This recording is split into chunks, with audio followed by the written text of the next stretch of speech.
Joe, great to see you again. I'm really pleased to be here for week three's edition on the top three healthcare headlines you need to know from Tallahassee.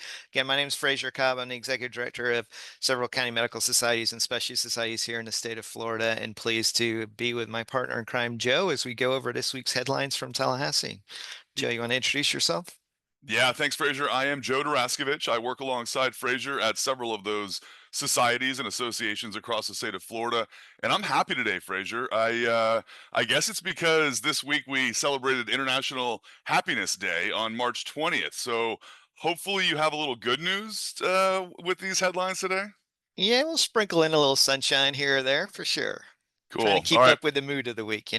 Exactly. And I'm sure there's not all good news, but we'll at least bring some good news to the listeners. So you ready to jump right in? Yep, let's do it. All right, the first one today, on that same theme of happiness, legislature advances bill on International Happiness Day, which should make all physicians smile.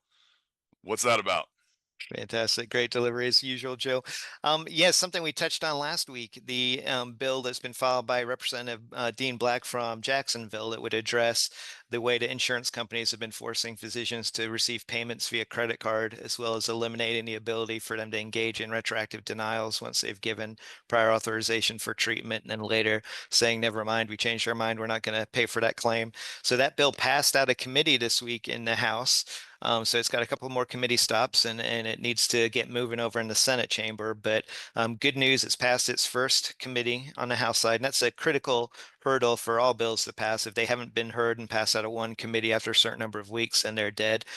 So this bill is alive. The Senate usually has more committee weeks than the House too. So it's good that it's been moving along the process here on the House side. And now our attention is going to turn to the Senate and see if we can get some momentum over there. Well, and that's a good point. It's like with the happiness, you have all these little stages of happiness. You get through this thing, then you go to the next thing. You can get sad pretty quick if it just falls off the table and it's not getting any momentum, kind of thing, right? Yep.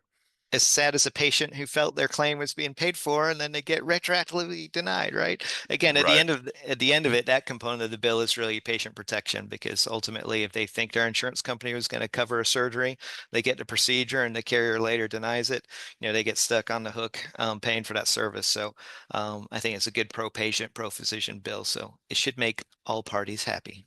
Good, and that makes sense because it's Happiness Day on March 20th. It was a very happy day in my house. I hope it was in yours as well.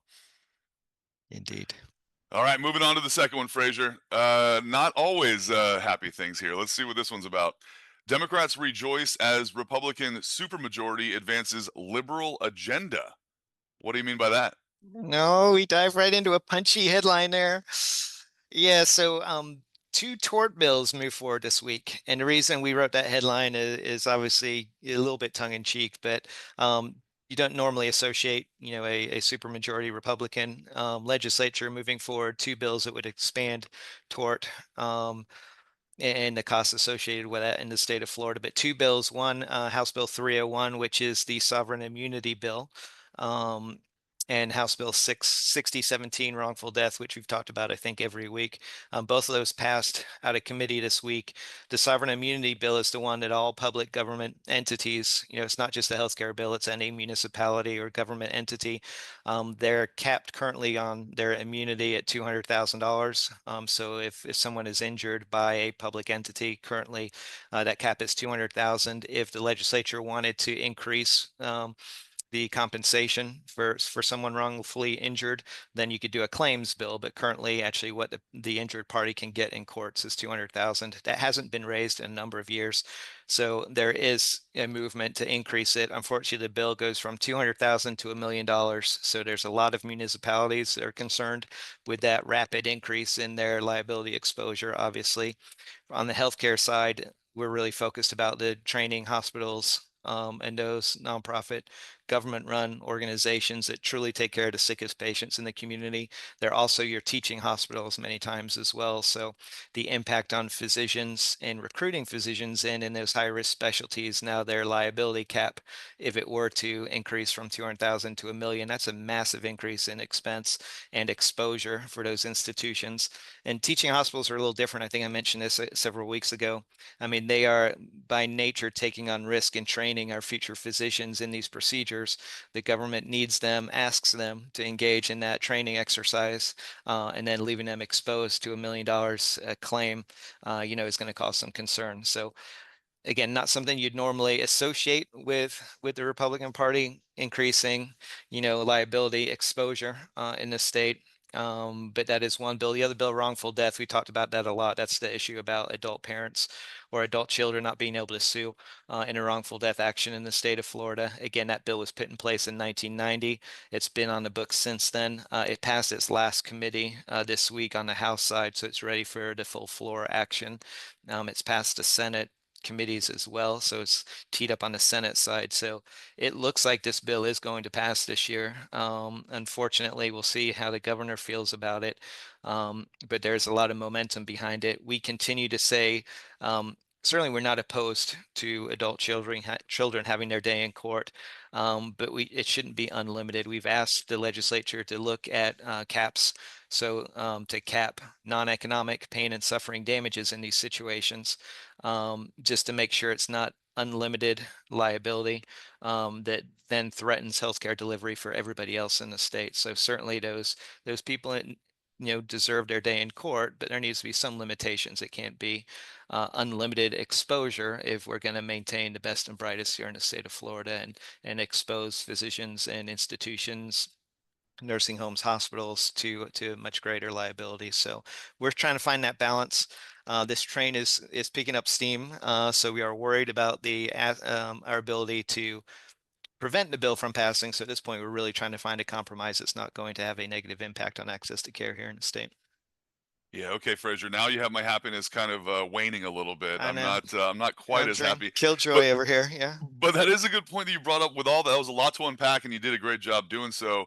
But that is a good point when you brought up how the governor feels about certain things. That is kind of the last line that, he has to sign these bills into law. So it's not, everything can happen, and then it does have to get signed into law as well, right? Yeah, and we don't have any indication of where the governor is on this bill, but it's just a reminder that that is a final hurdle that all these bills, as we talk about, if they pass out of the legislature, still do need that signature at the end of the day. Yep. And boy, I know that when we went over there to Tallahassee, especially with the Duval contingent, those teaching hospitals are pretty big over here in Northeast Florida. So that's something we will keep our eye on going forward. And obviously serious topic, and something that those young doctors are doing a lot of good work all around the state. So we'll keep an eye on that going forward. All right. Hopefully you have a little good news. Maybe it's not good news. Let's go to the third topic, and we'll see. Patients in the free state of Florida fall victim to government overreach. What is that about? All right, so this one's not very happy either. So Oh no, no. sorry for delivering a little bit more bad news, but this is a bill that's a work in progress, and it deals with electronic prescribing. And I know anybody that's gone to the pharmacy recently has experienced what can be a frustrating place when you don't get access to medications that have been prescribed or you need. So we're all familiar with the ongoing strain there at the pharmacy level.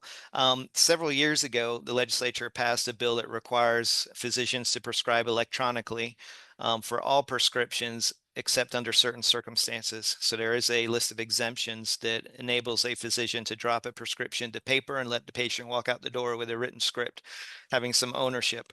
What this bill this year, it pretty much strikes all of those exemptions. So you'll no longer be able to write a script and send a patient out the door with a prescription.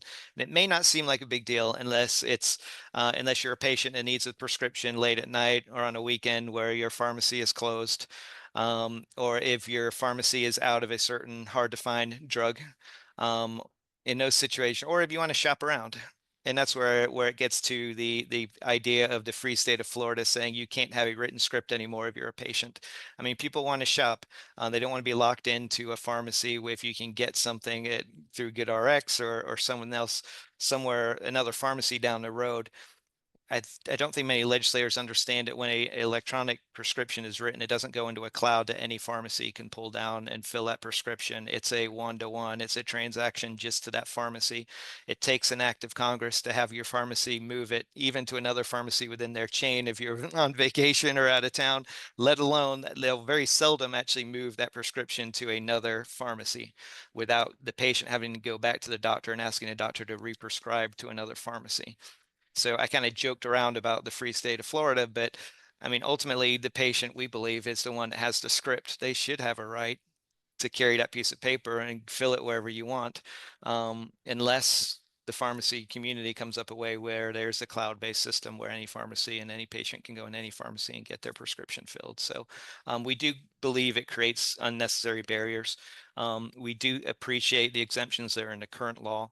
The bill sponsors are saying that our bill will more closely match federal law, but federal law has a 70% threshold where physicians need to at least write 70% of their prescriptions electronically, and they give you a 30% leeway to do written scripts where you may need them.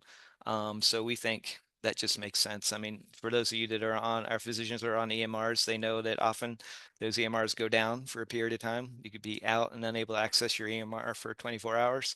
You know, this law, as it's contemplated, would not let you write a script and send a patient away that might need a medication that day because you just simply don't have access to your electronic prescribing system. So, I mean, we think there's some concerns with the bill. We love automation. We like to embrace technology and make things easy, but we don't want unnecessary barriers to patients getting on medications, especially life-threatening or other medications that are critically important for patients to get when they need it. So. Yeah, and that's a good point too. That we, those automatic refills are handy, and being able to send it straight to the pharmacy. That's all kind of nice and everything. But you brought up so many good points where it's, I feel like everyone's kind of. It used to be, you stand in line at the DMV and you wait there forever, and now I feel like everyone's kind of more used to just waiting at the pharmacy or talking to your or talking to an automated machine at the pharmacy, and it's, the days of just walking in with your paper script or you don't have those as much as you used to. So that's a very interesting topic. Yeah, and that's why I put overreach too. I don't know if there's a problem they're trying to solve with this, right? You peel it back and see what's the underlying issue, or a bunch of people getting denied medications because they're not done electronically. I haven't seen any testimony or concerns to that degree. So we again we just worry that this may create barriers that are unforeseen, and if we're not trying to solve a real problem here, we don't want to create more just to just to pass a bill. So. Right. Hopefully we'll work with the bill sponsors and clean that up, and there'll be some leeway put back in the bill that gives those certain circumstances where we need to write a script, the ability for physicians to do so. Okay. Wow. Those, I mean, we started really happy, and then we had some, not so happy things, but honestly, all important stuff. I feel like early on it was just kind of, hey, let's just talk about this, let's talk about that. Now we're able to just grab the really hot topics and discuss them. So this has been a very productive day. Not the smiles I was hoping through all the way through. You got anything else for me that might lift my spirits? Yeah, let me see if I can lift you up, because there is Okay. a bill that actually passed the Senate this week that is geared towards lifting up the rural communities in the state of Florida. So it's actually called the Rural Renaissance Bill, which is a great name for a bill, but that's Senate President Albritton's number one priority this session. And so therefore it moved pretty quickly through the Senate. But it does a number of things, broader than just healthcare community, but related to healthcare specifically. It does try and encourage physicians to get into those rural communities. So they're going to do that with additional grants for primary care physicians to start up practice in rural communities.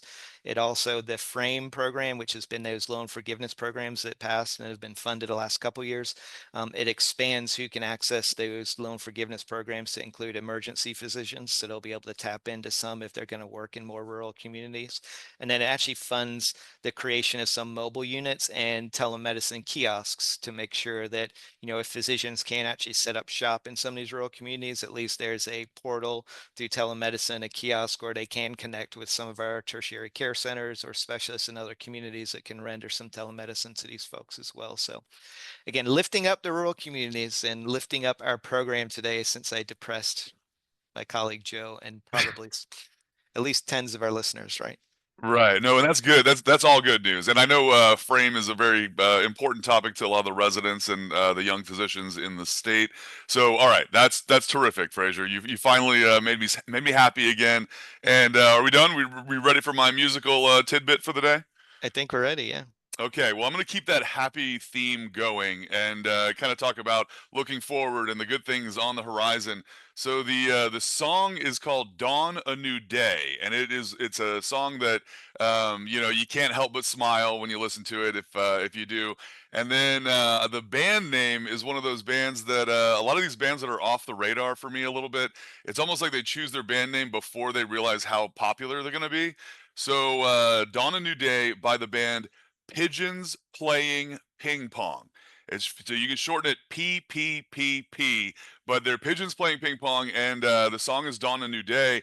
And just to give an idea of how popular they are, the last time I saw them here in Jacksonville at a concert, it was a smaller venue, but the fire marshal actually had to be called because there were too many people in there listening to pigeons playing ping pong. And this is, you know, don't quote me on the number, but out on the sidewalk when everybody was kind of milling around, they said that the venue, the way it was set up, had capacity for 386 people, and there were 1,000 in the venue at the time. So 1,000 people came to downtown Jacksonville to see pigeons playing ping pong, and I hope thousands of people listen to them after this recording, and specifically the song "Dawn a New Day." It's an upbeat, happy song. So we'll leave everybody with that happy note as well. Fantastic. Look forward to taking that in, Joe. Great It's a good one. recommendation. And since I'm recording from the UK, that's home to, I think, per capita, the most pigeons anywhere in the world, seemingly, as you walk around the streets here. So a great segue for my vacation. So That's good. All right, Fraser, this was a very important week. We had some good stuff and we had some, you know, important stuff. But yeah, I think we'll keep an eye on all those things, and we'll keep everybody in the loop as we go forward. fantastic. Look forward to doing this next week. All right, bye, Fraser. Bye.